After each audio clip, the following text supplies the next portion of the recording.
All right, hello everyone. Welcome to the official, unofficial Grace Point podcast, a podcast where we talk about all things Grace Point, the good, the bad, and the ugly. And yes, we've already changed the podcast name.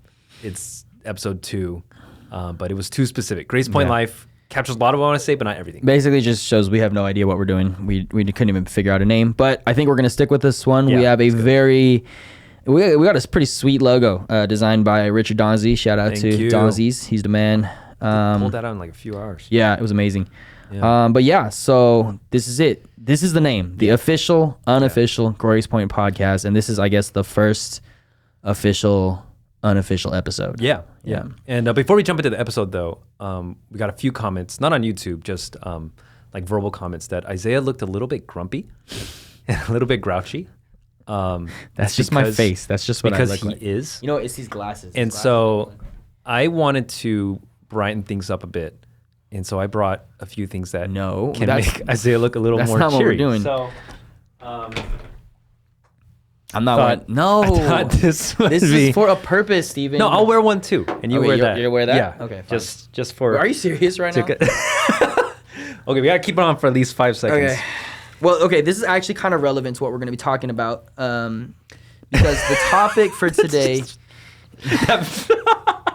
This is. I don't know what. No, okay, we can't do this. We're not doing this. We're gonna cut that. We're gonna cut that from the final thing. Okay, no, we can do that. We gotta take it seriously.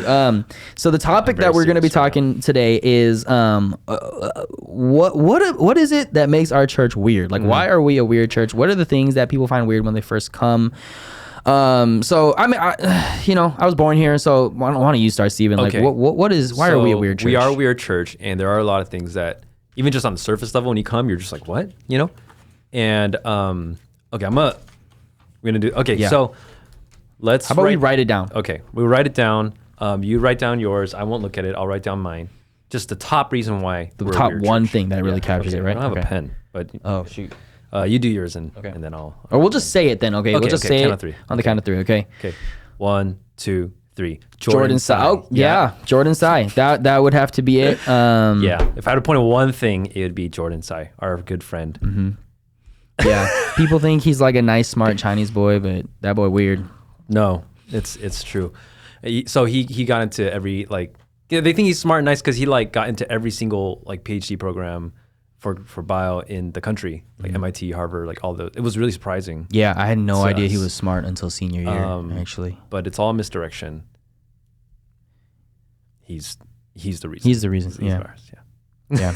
No, okay, sorry for that. We miss you, Jordan. We miss you, Jordan. Sorry, that was just a total inside joke. We apologize for that, but we're just making sure that you're listening, Jordan, because you better be listening. Yes. You're our audience of 2 people right now. Yeah. But no, okay, so seriously, let's get into this for real. Okay, we are a weird church. We're just kind of straight up weird. So can I get the hat? Yeah. This is we're just gonna get it all out. We're calling it the weird hat. We just found this in the Joyland room here, and we just wrote down some things, and we're just gonna pull something out of the hat, talk about it a little bit. So here. Okay, number 1. Well, number 1. Let's do this. Oh, okay. This was mine. I said people are too nice, and that's fitting as the first one. He's not grouchy. Not grouchy. Okay. So I think that is something people experience as a little weird at our church. You come in and everyone greets you, and not only does everyone greet you, they greet you in like a high sing-song pitch kind of voice. Oh, hi, what's your name? What are you doing here? Yeah. And on one level it's admirable. It means everyone's really trying, as opposed to I don't know. You want to be welcomed. Yeah, you want to be welcomed. Especially if you're new, and it's nice, right? As opposed to a church where they just ignore your existence, I guess. But for me, that's just not me, I guess. Even though I grew up here, I just need a couple people to just be like, yo, what's up? So I really like it. So we've been church planting in Philly, and one of the Philly locals told us they have a term for this. Yeah, it's called right. being too Joe. Being too Joe. It's basically acting more familiar with someone than you actually are. So you're like, oh, hey, it's so great to see you. And it's it's the first time I've met you. Yeah, being too much, I guess we would put that. Yeah. So I try to read the person, but honestly, I'm guilty of this because I'm just I don't do that. Mm-hmm. You might be guilty of something else. I'm a jerk to everyone I meet. Yeah, but I'm like, hey, welcome. Yeah, that's great, man. And so I actually made a video on this with one of the guys. It was for a training to just kind of communicate how weird this can come off and to try to help us as a church understand. Are we going to show that? Or link it in the bottom? Yeah, we'll link it. We'll link it. We don't show it in this episode. If you want to see it, it's linked. It caused people a great deal of of self-awareness, which is good because this is something we need people to were not really laughing when we watched it. It was a little, they were like, oh shoot, too identifying. But just so people know, it's called Based on a True Story, but I just drew on things that I do. So, nobody's perfect. Yeah. So I didn't think it was that bad personally. But anyway, all right. How about you do the next one? Okay, next one. Here we go. Okay, next one. Okay. Alameda plus minivans makes us minivans, weird. Yeah. Well, not that Alameda and minivans in itself is weird, but yeah. This one. So this is the idea. It's this statement that we sometimes hear. It's a statement that I made when I was undergrad, which is like, I'm not gonna live in Alameda and drive a minivan. You actually said that? And like I thought that. I was like, I love this church, but I'm not gonna drive a minivan. Yeah. So okay. So even though my first car that I ever drove was a Honda Odyssey, a gold, and I loved it. So for people who don't know, a lot of our people do drive minivans, and like at least for the Berkeley church. I mean, obviously not us. We live in Philadelphia now, but for like almost our entire church, we live near to each other in the city of Alameda, and that is something that people find really weird when they first come. And there's just this overall like uniformity to like everyone's for sure. Everyone is CS or they end up in CS. Computer science. Yeah, so there's a group of people that thought we were like anti-med school because like so many of us did CS and things like that. Or anti-humanities, social. I did urban studies. I did philosophy, so But and then everyone has the same IKEA furniture. Everyone wears like collegiate gear. Everyone has like Cal shirts and things. Yeah, so like it's sort of this. It does come off kind of like everyone here's the same. Yeah, so then people are like, is there like a uniform or like a dress code? But there isn't, but it is. It's in the membership covenant. When you, it is not, Stephen. We're not trying to spread further misinformation. The membership covenant is on the website. It's right there. You can read it. Yeah.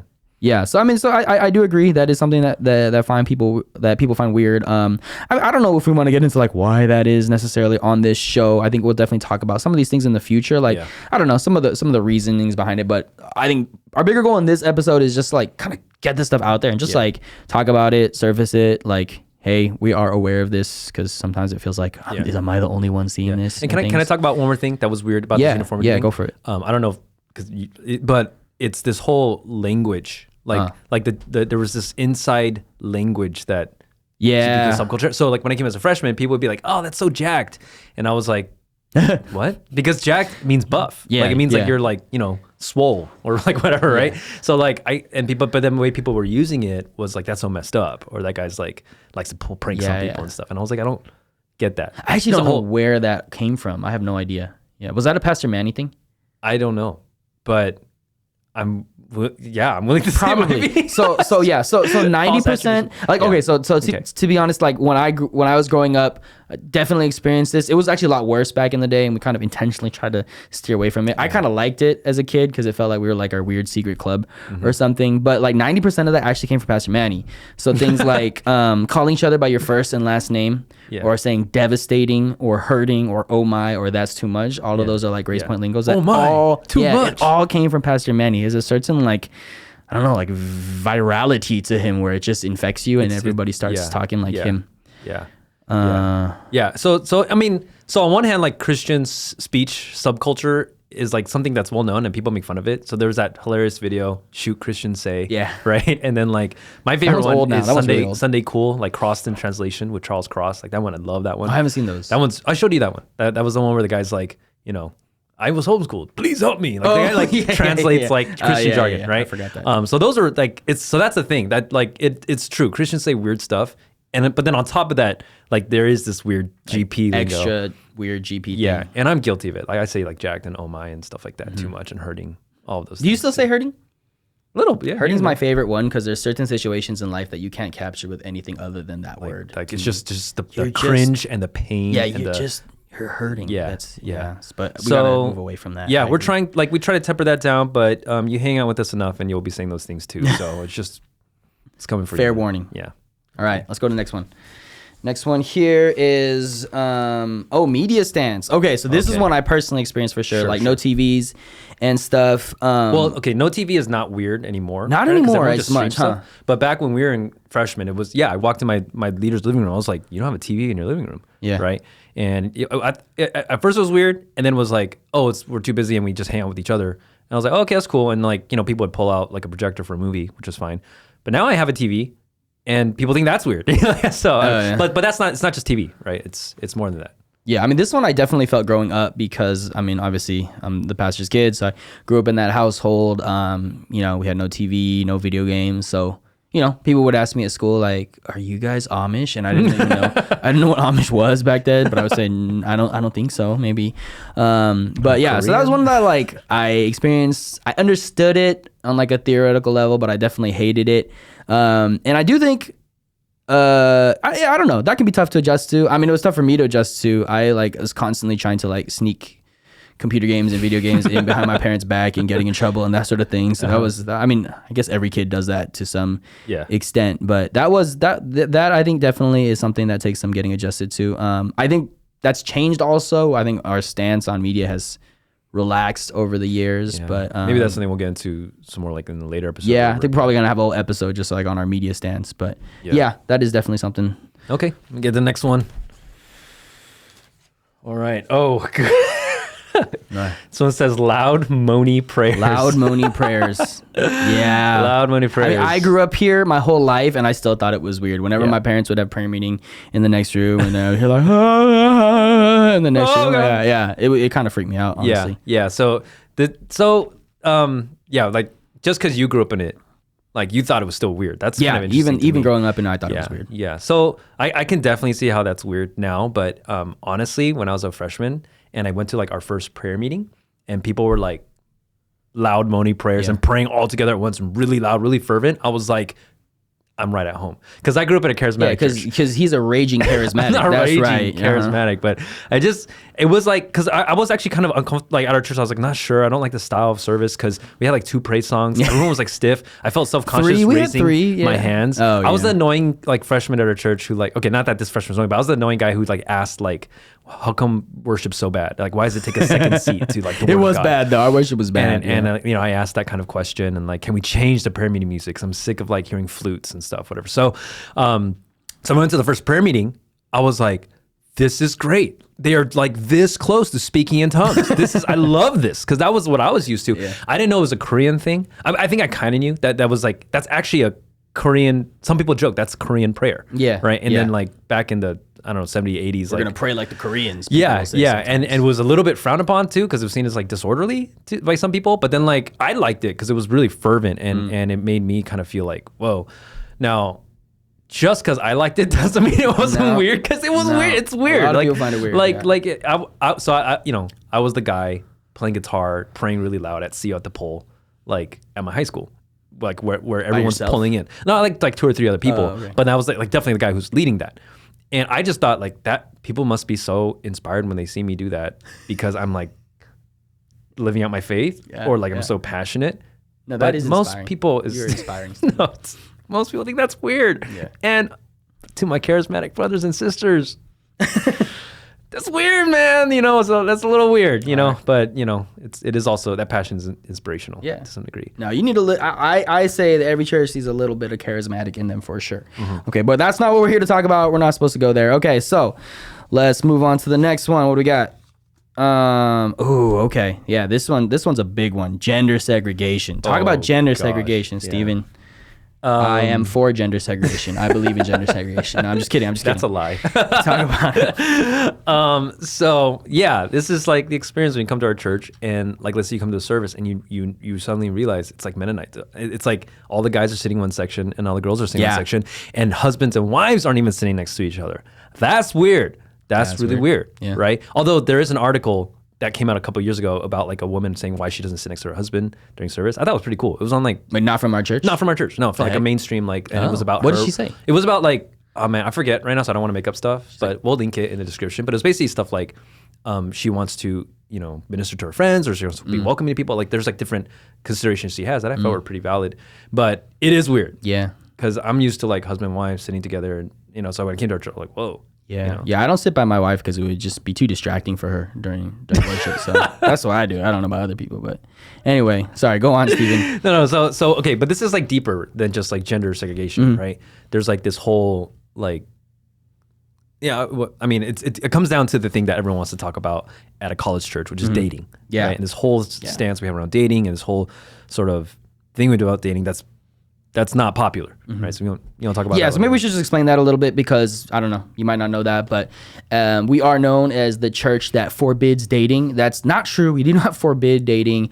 Maybe we did in the past. It's just felt as a very strong taboo. Yeah, back in like the Berkeley days maybe, but but I mean, I think... Undergraduate dating. Undergraduates. Yeah. So I mean, you got to get married somehow. So we date for sure after you get, you graduate. But I think our stance on that is we do discourage undergraduate dating. That's definitely true about us. We're not gonna pretend like that isn't the case. That's like a whole. That's a whole episode in and of itself. So stay tuned for that.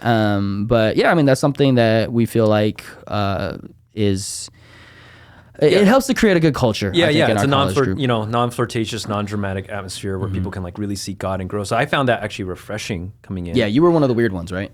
Yeah, so again, like for me, like so like when I found out about the dating stance, like discouraging undergraduate dating, all that stuff. Which is when your freshman year? My freshman year. Yeah, I didn't know about it, but everything in our church like clicked when I heard. I was like, oh, that's why these older senior guys actually have time to like take me out and stuff and like take care of me because they're not dating, and that's why there's this non-flirtatious atmosphere. That's why guys and girls really treat each other with respect. Yes, those interactions did get really awkward at times because like they didn't know how to. Guys and girls don't want to talk to each other. Yeah. But that's just kind of true of just like that age because you're just raging hormones and you're just it's like how do you interact? But anyway, I had my share of relationships in high school and that drama, and I was like coming to college, I was like I'm not looking for that. I'm done. Like I just need like a little time to just like get good with God and like transitions and stuff. So when I heard about the stance, I was like, glory, hallelujah, this is my church. I love this. Let's go. And my parents were like, I love that. They were like, this is so your awesome. Parents? Yeah. Oh, my mom was like, I love how conservative your church is, like on this dating thing. Oh. By the way, do you have a girlfriend? And I was like, God, Mom, like that doesn't make sense. No, she's my mom. So, but yeah, like, it's not popular. It's not popular. It is weird. Yeah. And even though for me, I was like totally like on board with it. Like, yeah, I like people in college and like it was hard and it was not easy, But the flip side of that is that I really grew close to same gender. Anyway, we're getting too far into that topic now, but it is weird. Yeah. And I mean, even aside from talking about the whole dating thing, I think what is helpful to talk about is sort of like maybe the ripple effects of that, because I do think people, what a lot of people say, a lot of people's experience of that is, because we kind of know there's this... We discourage undergraduate dating. There's drama. And then because of the drama... Yeah, then people feel a little awkward about it, I feel like. So then that's something that people cite like, okay, so then, I'm going to be a good sport about this. Let's say I come in and I'm not going to date. Sure, I'll play along with this. Yeah. Right? But There's then a lot of people. How do I interact with girls, or if I'm a girl, or how do I interact with guys? I think that does become kind of just... That whole sector becomes kind of fraught for some people. Yeah, it's nerve-wracking. Yeah, so I totally feel that. I don't know what the solution to that is per se, but it's definitely there. Kind of hangs over everything. And then the other thing is like when people do get like, well, this is kind of a little bit additional, but it's the secrecy of the dating a little bit. Like we kind of keep it under wraps when like postgrads are dating. That's right. And then so then you come as a freshman and you're like, you got this guy who's mentoring you. It's great. And then like suddenly one day out of the blue, he goes, oh, by the way, I'm engaged. And it's like, oh, what? So there's that's kind of surprising. That used to happen, a lot more. I don't know, has that changed? No, I think that's definitely still the case. Still, but I try to tell people personally, what I say is, just tell people you're dating. Like, at least I mean, the thing is like, I think sometimes it can make sense not to tell people right away who it is, just, because you don't know if it's going to work out, and it's awkward for everyone if you have a staff group of 10 people and like 2 of them were dating and now they broke up and everybody knows it, right? Awkward. But like, even if you're not going to tell them who, like just to tell people like, oh, by the way, guys, I'm dating. None of your business who at this time, I'll let you know later. And so then at least people know like, oh, okay, he's not doing something shady. And then you don't have to like lie and stuff about it. Yeah, so that makes sense. Like, so I mean, even like keeping the dating under wraps, like keeping it on the down low, like that makes sense because what people might not understand is that we're really, really close community, and then just kind of the trauma that can kind of stir up and just sort of, if it doesn't work out, how much drama that is and stuff. So it's kind of a protective thing, but like that is still weird. Yeah, it is still weird. So do you tell people? Do you tell like people that you're advising in this area, just don't even tell them that you're dating? Oh no, it's like keep it in. Yeah, like there's if you know it's working out, like whatever, like you should let people. Yeah, I'm dating right now, and just don't say say. So who. I kind of think different people handle this differently. It's true. That's my stance on that personally. Yeah, and even with students, it's like it's tough. Yeah. Yeah. So. All right, wait, your turn. Okay, sure, I'll go. A few more here. Okay, we talked about this one already. Weird GP specific lingo. Oh yeah. Okay. No privacy. No privacy. Okay, no privacy. So this was mine. This is a story about one of the little girls at our church. Her dad leads one of the college groups, and one of the nights she got fed up because on yet another night there were like hundreds of college students over at their home, and she stood up and shouted, "Don't these people have their own homes?" Like really loudly. And so it's just reflective of this reality that we do live very open lives. I mean, I'm like poster child of this because I grew up basically at a time when we didn't have like a church building or anything. So like our home in Alameda was like the church building. So literally every night of the week, I would say there's at least 20 people over. You know, it's the staff meeting, or it's the college students over for life group, or the college students over for Bible study, or the college students are just over, just hanging out, eating our food, like that kind of thing. Yep. Personally, I totally didn't mind. I thought it was really boring when it was just our family. I think that is a lot of experience of most of the kids at our church. Actually, they say like, oh, you know, which auntie or uncle is coming over. Your son, I don't know if your son does. My son will be like, is it just our family tonight? Yeah. And I'm like, yeah. And he goes, oh. Yeah. My son is like, wait, it's like, just us? Thanks. Like, where dad. Yeah. He's like, where are the aunties and the uncles? I'm like, they're in their own homes. And he's like, oh, kind of has to process that. But I mean, I think that is kind of I don't know. You could see that as negative or positive. It's definitely different, right? But well, I mean, I grew up, and it wasn't to the extent that at our church now, but like I grew up with people in my home. Like my backyard my swimming pool was used the jacuzzi was used as the baptistry for a little bit. That's nice. And like, people were over. My parents had all kinds of like just fellowship groups over, and missionaries, pastors staying at our house, all kinds of stuff. And it was just sort of like God blessed us with a pretty big house, and my parents were like, we just want to open it for people. So, awesome. This one kind of weird, a little bit. I think maybe more weird today because people don't go over each other's homes anymore. Yeah. But like, there's precedent for that. Yeah. And not just How did you like that growing up? Did you enjoy that? It was all right. Yeah, it was cool. Yeah. You didn't ask, do these people have their own homes or anything? What I was upset about was like, I had to do a lot of babysitting. And then after that, when parents left, they didn't tell their kids to clean up the toys. Oh. So I got really bitter. Like, why don't they clean up after themselves? Yeah, and I had to do the cleaning up. So please, if you're hanging out at someone else's house, clean up your stuff. Help clean up. All right. Okay, I think we're almost done here. Is this the last one? Oh, it's the last one. Okay. Last one. Last one is, this one's interesting. People asking, where were you? So I don't know if this still happens, but this definitely happened back in my day. So this probably was still happens. But just like, you know, you're at Bible study one week, you're not there the next week, and then the following week, some well-intentioned older person will be like, "Oh, hey, where were you last week? Everything okay?" You. Yeah, I'm guilty of that. Yeah, for sure. And then I think a lot of people feel like, whoa, am I not allowed to have not been here? You know, and it feels like pressure. It feels like, why are you prying into my business? Yeah. And so I don't know. I feel like that kind of falls under this larger umbrella of just like pressure. Yeah. Because I think our church is very high commitment. We have a just high rate of people who show up to a lot of stuff. Yeah. Right. So like, you know, at least when I was in college, you know, if you were one of like our regulars, that meant you were at every Bible study, every prayer meeting, every Sunday service. And if you missed it, it would kind of be like, oh, where were you? Like, because we were so used to seeing each other all the time. People would show up even if they were like horribly sick, and we'd be like, which not a good practice. You gotta just rest. Yeah, we would have to tell people like, go home. But that's kind of how committed people were. Yeah, don't get me sick. So that was kind of the culture.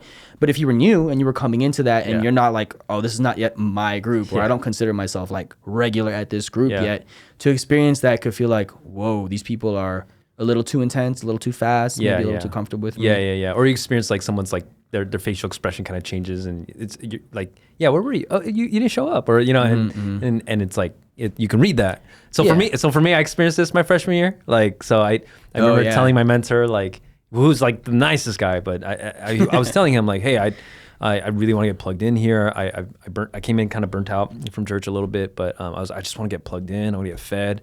Mentored. It was the first time I had really, you know, dedicated like spiritual leaders mentoring me, and it was like a really good conversation we had. And he was like, wow, that's great. Yeah, I really hope you get plugged in and stuff.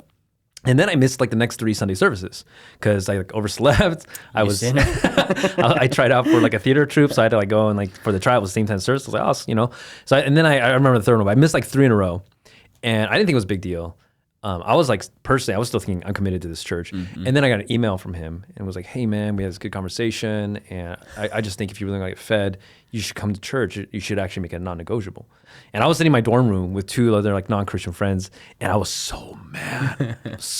You don't know, non-negotiable, that's legalistic. And I was like raging for 20 minutes, and I showed my roommates, look at this, ridiculous, this guy doesn't even know me. Like what? At about 20 minutes of like just raging on that email, I sat there and I was like, oh man, he really loves me.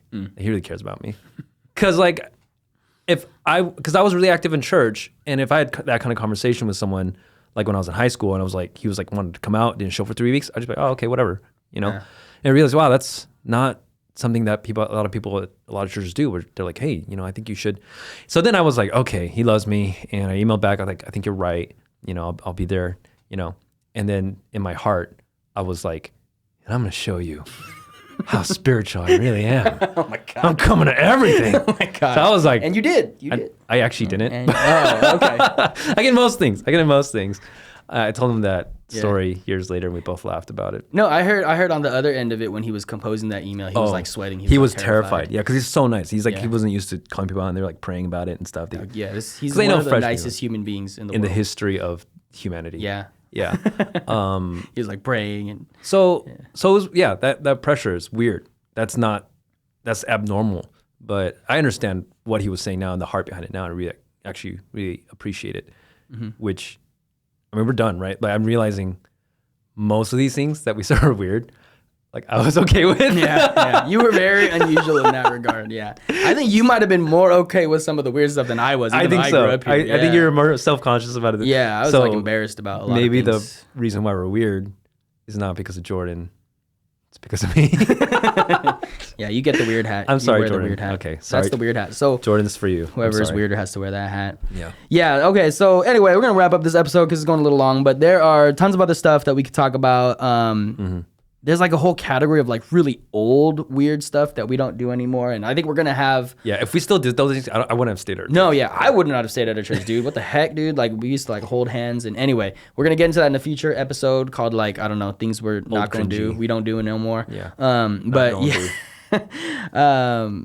Yeah, and then just some stuff like, us being like an Asian church and that kind of thing. Yeah, being particularly Asian, not knowing that we're really Asian. Yeah, and not realizing how different that was traumatic culture shock on people. But yeah, we're gonna be talking about a lot more of these issues. We want to get some like other people's, like, what was your experience when you first came to church? Maybe do some interviews. Yeah, interviews, as well as I think doing a deeper dive into some of these things. So let's talk about the dating thing. Yeah, because we don't want to do like some of the more serious stuff too. So let's talk about the pressure thing and like how that plays out. And I think that's a big source of people's beef with our church, because people do that in a bad way, or it's not received well, or just whatever. And so we're gonna definitely get into that more in the future weeks. Before we end, I just wanted to say, like, there's weird stuff, know, and my encouragement to people is just like, just talk about it. Ask the right people about it. Like when you hear the weird stuff and there's all these little weird things that happen, sometimes you kind of get paranoid, and then like. Yeah, and then it's like, okay, what do? You Google it, because that's what everyone does, right? And that's fine, but talk about it. We know it's weird, and it's hard to change culture when it's said, right? But we try, and there's things we're learning too, and things we have changed. So, yeah. All right, cool. So hit like, subscribe. We got to say that every time. Yeah, hit the bell notification. Yeah. And see you next time. Appreciate you guys joining us on the official, unofficial Grace Point podcast.